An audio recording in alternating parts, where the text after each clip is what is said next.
Hallo und willkommen zu unserem Deutsch-Podcast. Heute sprechen wir über ein Thema, das für viele Lernende sehr wichtig ist. Wie kann man Deutsch natürlich sprechen, ohne dass es sich gezwungen oder unsicher anhört? Ich gebe dir heute einfache Tipps und wir machen das Ganze wie ein echtes Gespräch. Das ist genau mein Problem. Ich weiß oft, was ich sagen will, aber es klingt irgendwie komisch. Ja, das ist ganz normal. Viele Lernende denken zu viel nach, bevor sie sprechen. Dann klingt die Sprache nicht mehr natürlich. Wichtig ist, dass du einfache Sätze nutzt und dich traust, einfach zu sprechen. Aber bevor wir anfangen, will ich noch etwas sagen. Wir haben unser erstes Buch geschrieben. Es handelt um Geschichten aus dem Alltag in Deutschland. Geschichten, die du und ich und wahrscheinlich auch fast alle unserer Zuhörer schon mal erlebt haben. Mit diesen Geschichten kann man mit Spaß und Spannung Deutsch lernen und sich auf jede Alltagssituation vorbereiten. Mit einem Kauf unterstützt ihr diesen Podcast extrem. Vielen Dank, jetzt geht es weiter. Wow, wie cool. Das Buch muss ich mir unbedingt anschauen. Wo finde ich es? Du findest den Link in den Kommentaren. Aber jetzt soll es wirklich weitergehen. Aber sag mal, Paula, was hindert dich am Sprechen im Alltag? Ich habe oft Angst, Fehler zu machen. Das verstehe ich. Aber genau hier ist ein wichtiger Punkt. Wenn du natürlich sprechen willst, musst du Fehler akzeptieren.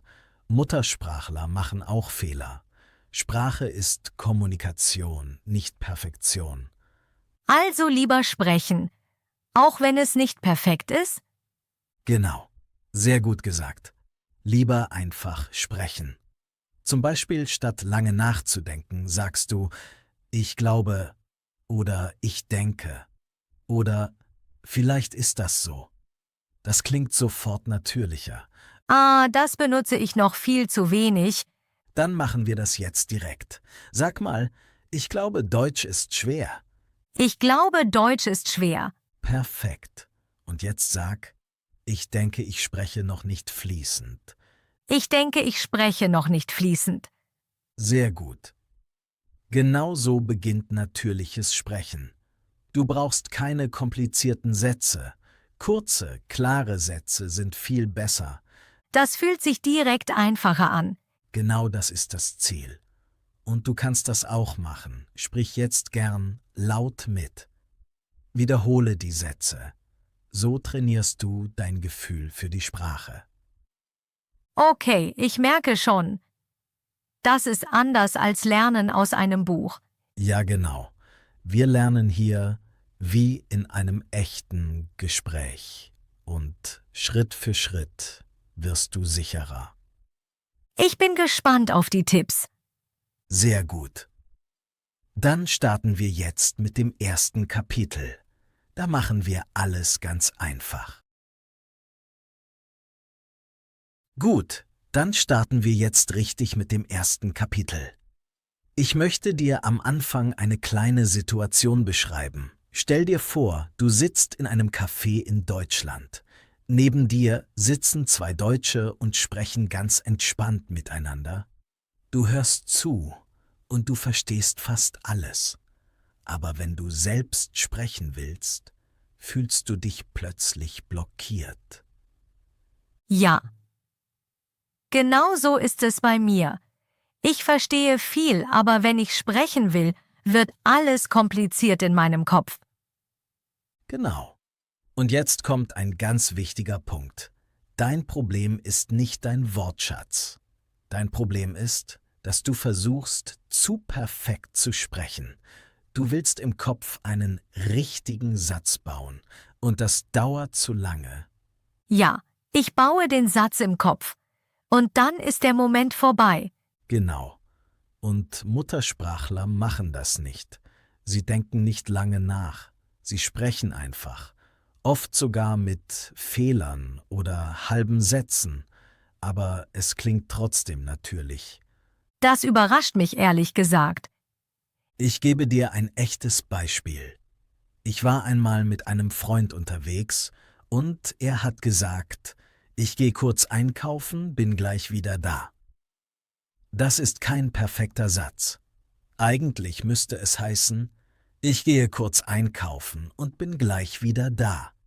Aber niemand spricht so. Stimmt, das ist viel kürzer. Genau. Natürliches Deutsch ist oft reduziert. Wörter fallen weg, Sätze werden kürzer. Und genau das musst du lernen. Nicht mehr Grammatik, sondern weniger. Weniger ist mehr? Genau. Sehr gut gesagt. Weniger ist mehr. Wenn du natürlich sprechen willst, musst du anfangen, einfacher zu denken. Aber ich habe Angst, dass es dann falsch ist.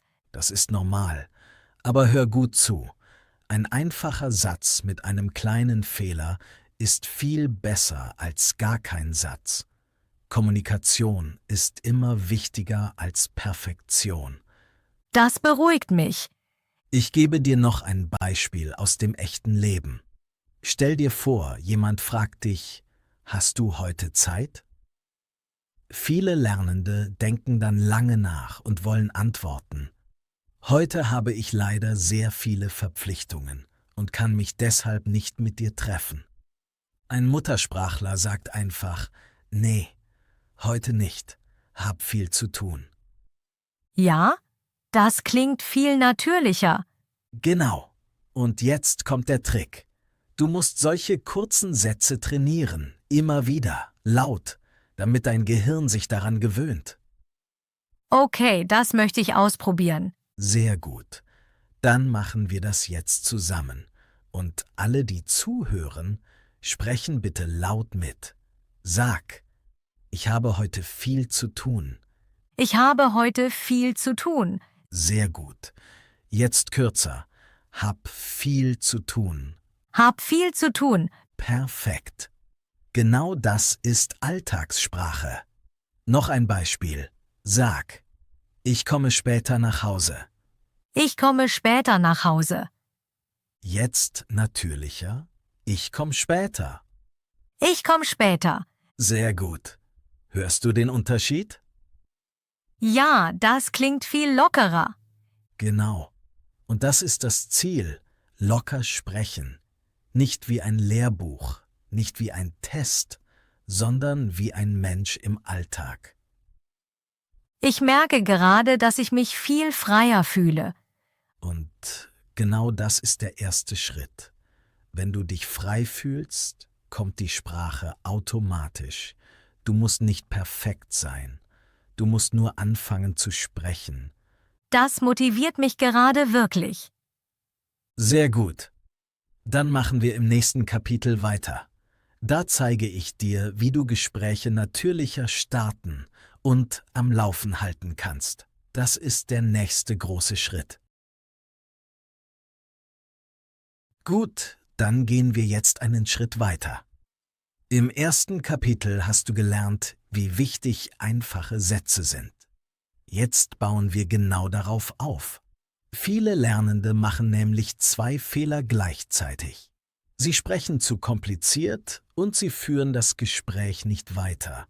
Ja, das trifft beides auf mich zu. Sehr gut, dann bist du genau richtig hier. Jetzt kommt eine ganz wichtige Regel für natürliches Sprechen. Du musst dir diesen Satz merken. Antwort und Gegenfrage. Immer. Antwort und Gegenfrage. Also, ich sage etwas und frage dann zurück. Genau. Das ist der Schlüssel für jedes Gespräch. Wenn du nur antwortest, endet das Gespräch schnell. Wenn du zurückfragst, bleibt es lebendig. Ich gebe dir ein einfaches Beispiel. Jemand fragt dich, was machst du beruflich? Viele sagen dann nur, ich arbeite im Büro. Danach kommt Stille. Ja, genau so mache ich das. Besser ist, ich arbeite im Büro. Ich mache viel mit Computern. Und du? Kurze Sätze, klare Struktur und am Ende die Gegenfrage. Das fühlt sich direkt wie ein echtes Gespräch an. Genau. Und jetzt verbinden wir beide Dinge aus Kapitel 1. Keine langen Sätze, keine komplizierten Strukturen, sondern mehrere kurze Sätze hintereinander. Viele Lernende sagen zum Beispiel, ich arbeite im Büro, weil ich viel mit Computern arbeite und mir das Spaß macht. Das ist korrekt, aber schwer. Natürlich ist, ich arbeite im Büro. Ich mache viel mit Computern, macht mir Spaß. Und du? Ja, das ist viel einfacher. Genau. Und jetzt trainieren wir das systematisch. Ich stelle dir Fragen. Du antwortest immer in 3 Schritten. Kurzer Satz, noch ein kurzer Satz. Dann die Gegenfrage. Okay, ich bin bereit. Erste Frage. Wo wohnst du? Ich wohne in Berlin. Schöne Stadt. Und du? Perfekt. Genauso. Nächste Frage. Lernst du Deutsch schon lange? Ich lerne seit einem Jahr. Macht Spaß. Und du? Sehr gut. Du merkst, wie flüssig das geht. Ja, ich muss viel weniger nachdenken. Genau. Weil du ein klares System hast. Dein Gehirn arbeitet in kleinen Blöcken. Das ist viel natürlicher. Ich gebe dir noch eine Alltagssituation. Jemand fragt dich, wie war dein Wochenende? Viele sagen nur, gut. Und dann ist das Gespräch vorbei. Ja, das passiert mir oft. Besser ist, war gut. Ich war mit Freunden unterwegs, war echt schön. Und du? Mehr Information. Kurze Sätze. Gegenfrage. Das macht sofort ein Gespräch daraus. Genau. Und jetzt kommt noch ein wichtiger Punkt. Wenn du Zeit brauchst, kannst du kleine Füllsätze benutzen. Aber auch hier bleibst du im gleichen Muster. Beispiel. Gute Frage. Ich lerne Deutsch für meinen Job. Ist wichtig für mich. Und du? Das gibt mir Zeit und ich bleibe im Gespräch. Genau. Und jetzt sprechen alle mit. Laut. Sag, ich arbeite im Büro. Ich mache viel mit Computern. Und du? Ich arbeite im Büro. Ich mache viel mit Computern. Und du? Sehr gut. Noch ein Beispiel. Sag, ich wohne in Berlin. Schöne Stadt. Und du? Ich wohne in Berlin. Schöne Stadt. Und du? Perfekt. Genau so klingt ein echtes Gespräch. Ich merke, dass ich mich viel sicherer fühle. Und das ist das Ziel. Du brauchst kein perfektes Deutsch, du brauchst einen klaren Flow. Und der kommt durch einfache Sätze und Gegenfragen. Wenn du dieses Prinzip nutzt, kannst du fast jedes Gespräch führen. Das motiviert mich sehr. Sehr gut. Dann bist du bereit für das nächste Kapitel. Da zeige ich dir, wie du mit typischen Ausdrücken noch natürlicher klingst. Gut, dann kommen wir jetzt zum nächsten Kapitel. Jetzt geht es darum, wie du noch natürlicher klingst. Nicht nur durch einfache Sätze, sondern durch die richtigen Wörter. Wörter, die echte Menschen im Alltag benutzen. Du meinst so etwas wie Umgangssprache. Genau. Umgangssprache und typische Ausdrücke. Das sind Wörter und kleine Sätze, die du in bestimmten Situationen immer wieder hörst. Und genau diese solltest du aktiv aufnehmen und benutzen. Ich höre oft solche Wörter, aber ich bin mir nicht sicher, ob ich sie benutzen darf. Das ist normal. Viele Lernende verstehen diese Wörter, aber sie benutzen sie nicht. Und genau da liegt das Problem. Wenn du nur Lehrbuchdeutsch sprichst, klingst du korrekt, aber nicht natürlich. Ja, ich habe oft das Gefühl, ich klinge wie ein Buch. Sehr gut beobachtet. Muttersprachler benutzen viele kleine, lockere Ausdrücke. Zum Beispiel sagen sie selten, ich habe keine Lust. Sie sagen oft einfach, kein Bock. Kein Bock. Das habe ich schon oft gehört. Genau. Oder statt, das ist sehr gut, sagen viele einfach, das ist echt gut oder richtig gut. Stimmt. Das klingt viel lockerer. Und jetzt kommt der wichtige Punkt. Du musst diese Ausdrücke aktiv sammeln, nicht nur verstehen, wirklich benutzen. Aber wie mache ich das? Ich gebe dir eine einfache Methode. Immer wenn du ein neues Wort hörst, das oft benutzt wird, frag dich 3 Dinge. In welcher Situation wird es benutzt? Was bedeutet es ungefähr? Und kann ich es selbst benutzen? Also nicht perfekt verstehen, sondern den Sinn greifen. Genau. Du brauchst nicht jede kleine Bedeutung. Du brauchst ein Gefühl. Zum Beispiel hörst du oft „passt schon“. Ja, das habe ich schon gehört. Das bedeutet oft so viel wie „ist okay“ oder „alles gut“. Wenn dir jemand hilft und du sagst „Danke“, kann die andere Person sagen „passt schon“. Ah, das ist cool. Genau. Und jetzt benutzt du es selbst. Das ist der entscheidende Schritt. Ich habe oft Angst, dass ich es falsch benutze. Das ist normal, aber genau dadurch lernst du. Und jetzt kommt etwas Interessantes. Wenn du solche Ausdrücke benutzt, reagieren Muttersprachler oft überrascht. Wirklich. Ja, sie denken dann sofort, oh, diese Person spricht nicht nur Deutsch, sie versteht die Sprache wirklich. Das ist genau das, was ich will. Dann machen wir ein paar Beispiele. Ich sage dir eine Situation und du reagierst natürlich. Okay, Ein Freund fragt dich, ob du heute Zeit hast, aber du willst nicht. ich habe keine Lust. Gut, jetzt natürlicher. Kein Bock heute. Perfekt. Genau so. Nächste Situation. Jemand fragt dich, ob alles okay ist. Alles ist in Ordnung. Das ist korrekt. Jetzt natürlicher.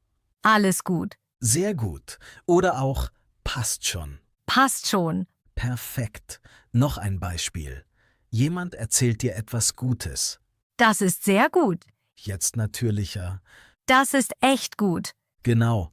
Oder richtig gut. Richtig gut. Sehr gut. Und jetzt machen wir das zusammen. Sprecht alle laut mit. Sag, kein Bock. Kein Bock. Jetzt, alles gut. Alles gut. Jetzt, passt schon. Passt schon. Sehr gut. Genau diese kleinen Ausdrücke machen den Unterschied. Und noch ein wichtiger Punkt. Höre aktiv zu. Wenn du Serien schaust, Podcasts hörst oder mit Deutschen sprichst, achte nicht nur auf die Grammatik. Achte auf diese kleinen Wörter. Also mehr Gefühl für die Sprache. Genau. Du lernst nicht nur Deutsch. Du lernst, wie Deutsche wirklich sprechen. Das verändert alles. Absolut. Und wenn du das kombinierst mit kurzen Sätzen und Gegenfragen, klingst du sehr schnell natürlich. Ich merke, dass das ein großer Schritt ist. Sehr gut. Dann sind wir bereit für das nächste Kapitel. Da gehen wir noch tiefer und schauen uns an, wie du emotionaler und freier sprechen kannst. Gut, dann kommen wir jetzt zum nächsten Kapitel. Jetzt geht es um etwas sehr Wichtiges. Viele denken, ihr Problem ist Angst. Sie sagen, ich habe Angst zu sprechen. Ich traue mich nicht. Aber oft ist das nicht ganz die Wahrheit. Wie meinst du das? Ich meine das ganz ehrlich. In vielen Fällen ist es keine echte Angst. Es ist eher ein Gefühl von Unbequemlichkeit. Es ist dieses Gefühl, wenn du etwas Neues machst und es sich ungewohnt anfühlt. Ja, das kenne ich. Es fühlt sich einfach komisch an. Genau. Und viele nennen dieses Gefühl Angst. Aber wenn wir ehrlich sind, ist es oft einfach das Verlassen der Komfortzone. Es ist anstrengend, es ist ungewohnt und manchmal ist es auch ein bisschen Faulheit. Faulheit klingt hart. Ja, das ist hart. Aber es ist oft die Wahrheit. Dein Gehirn will Energie sparen. Es will den einfachen Weg gehen. Und der einfache Weg ist, nicht sprechen. Ja, das merke ich. Ich denke oft, ich spreche später. Genau. Und dieses später kommt dann nie. Deshalb musst du dir einen kleinen Schub geben, einen kleinen Ruck. Aber wie mache ich das konkret? Ich gebe dir eine echte Alltagssituation. Stell dir vor, du bist im Supermarkt. Du willst etwas fragen. Du kennst die Wörter. Du weißt, was du sagen willst. Aber du sagst nichts. Ja, genau so ist es. In diesem Moment ist es keine Angst. Es ist dieser kleine Widerstand. Dein Kopf sagt, lass es. Es ist einfacher. Ja, das ist genau das Gefühl.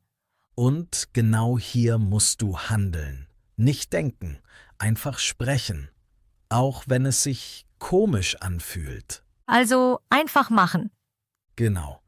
Zum Beispiel gehst du zur Verkäuferin und sagst, Entschuldigung, wo ist das Brot? Auch wenn es nicht perfekt ist. Genau. Perfektion ist egal. Handlung ist wichtig. Das ist ein komplett anderer Ansatz. Ich gebe dir noch ein Beispiel. Stell dir vor, du bist auf der Arbeit oder in der Schule. Jemand stellt eine einfache Frage. Du kennst die Antwort, aber du bleibst still. Ja, weil ich unsicher bin. Genau. Aber in Wirklichkeit weißt du die Antwort. Du traust dich nur nicht, den Schritt zu machen. Das stimmt. Und genau hier ist der Moment. Du hebst die Hand oder du sagst einfach den Satz. Kurz und einfach. Zum Beispiel, ich glaube, das ist richtig. Ich glaube, das ist richtig. Sehr gut. Mehr brauchst du nicht. Und jetzt kommt ein wichtiger Gedanke. Mut kommt nicht vor dem Sprechen. Mut kommt durch das Sprechen. Das ist interessant. Du wartest nicht, bis du dich bereit fühlst. Du sprichst und dann fühlst du dich besser. Ja, das habe ich schon manchmal erlebt. Genau. Und jetzt machen wir das konkret, kleine Schritte, kleine Aktionen. Sag heute 3 einfache Sätze auf Deutsch, in echten Situationen. 3 Sätze sind machbar. Genau. Zum Beispiel im Café. Ich hätte gern einen Kaffee. Ich hätte gern einen Kaffee. Oder im Büro. Ich komme später. Ich komme später. Oder im Gespräch. Ich lerne Deutsch. Ich lerne Deutsch. Perfekt. Das sind kleine Schritte, aber sie verändern alles. Ich merke, dass es nicht so groß sein muss. Genau. Es geht nicht um große Reden. Es geht um kleine, echte Momente. Und noch etwas Wichtiges. Es wird sich am Anfang immer komisch anfühlen. Das ist normal. Das bedeutet nur, dass du etwas Neues machst. Also ist dieses Gefühl ein gutes Zeichen. Genau.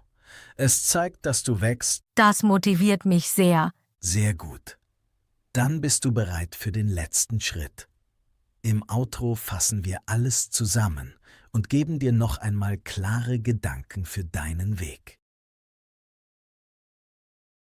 Gut, dann kommen wir jetzt zum Abschluss. Lass uns kurz zusammenfassen, was du heute gelernt hast. Natürlich sprechen bedeutet nicht perfekt zu sprechen. Natürlich sprechen bedeutet einfach zu sprechen. Kurze Sätze, klare Gedanken, weniger Druck. Ja, das hat mir heute wirklich geholfen.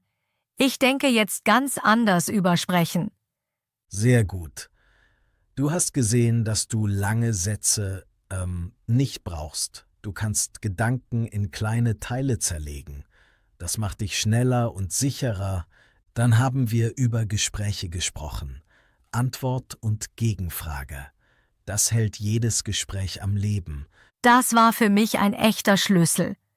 Danach ging es um echte Sprache, Umgangssprache, typische Wörter, kleine Ausdrücke wie alles gut oder kein Bock. Genau das macht den Unterschied. Ja, das will ich jetzt bewusst benutzen. Und dann kam der wichtigste Punkt. Du musst anfangen, nicht warten, nicht überlegen, einfach sprechen, auch wenn es sich ungewohnt anfühlt. Das nehme ich mir wirklich vor. Sehr gut. Und jetzt bekommst du eine konkrete Aufgabe. Für dich und für alle, die zuhören. Okay, ich bin gespannt. Das nächste Mal, wenn du einkaufen bist, mach Folgendes. Geh in einen Supermarkt oder in ein Geschäft. Schau dich um und dann überleg dir eine einfache Frage. Und dann geh zu einer Person, das kann eine Verkäuferin sein oder auch jemand, der gerade einkauft, und du stellst diese Frage einfach und direkt. Das klingt machbar, aber auch ein bisschen aufregend. Genau das ist der Punkt. Es soll sich ein bisschen ungewohnt anfühlen. Das ist dein Schritt aus der Komfortzone. Ich gebe dir ein paar Beispiele. Du kannst sagen, Entschuldigung, wo finde ich Milch? Entschuldigung, wo finde ich Milch? Sehr gut. Oder, Entschuldigung, haben Sie das schon mal probiert? Entschuldigung, haben Sie das schon mal probiert? Genau. Oder ganz einfach, Entschuldigung, ist das frisch? Entschuldigung, ist das frisch? Perfekt. Oder auch, wissen Sie, wo das Brot ist? Wissen Sie, wo das Brot ist? Sehr gut. Mehr brauchst du nicht. Kurze Sätze. Klar und direkt. Und ganz wichtig, es geht nicht darum, ein langes Gespräch zu führen. Es geht nur um diesen einen Moment. Du stellst die Frage. Du bekommst eine Antwort. Das reicht. Das nimmt viel Druck raus. Genau. Und wenn du willst, kannst du noch einen Schritt weiter gehen. Du kannst sagen, danke, schönen Tag noch. Danke. Schönen Tag noch. Perfekt. Und damit hast du ein echtes Gespräch geführt. Das fühlt sich jetzt viel greifbarer an. Sehr gut. Und an alle, die zuhören, mach das wirklich. Nicht morgen, nicht irgendwann, beim nächsten Einkauf. Dieser eine kleine Schritt wird dir mehr bringen als 100 Minuten Theorie. Ich werde es auf jeden Fall machen. Sehr gut. Dann sind wir am Ende für heute. Bleib dran, sprich laut, mach Fehler und vor allem hab keine Angst, einfach zu beginnen. Danke dir, Paul. Das war richtig motivierend. Sehr gerne. An alle Zuhörer, schaut euch unser Buch an. Es wird euch sehr helfen. Den Link findet ihr in den Kommentaren. Und wir hören uns beim nächsten Mal wieder. Bis zum nächsten Mal. Auf Wiederhören.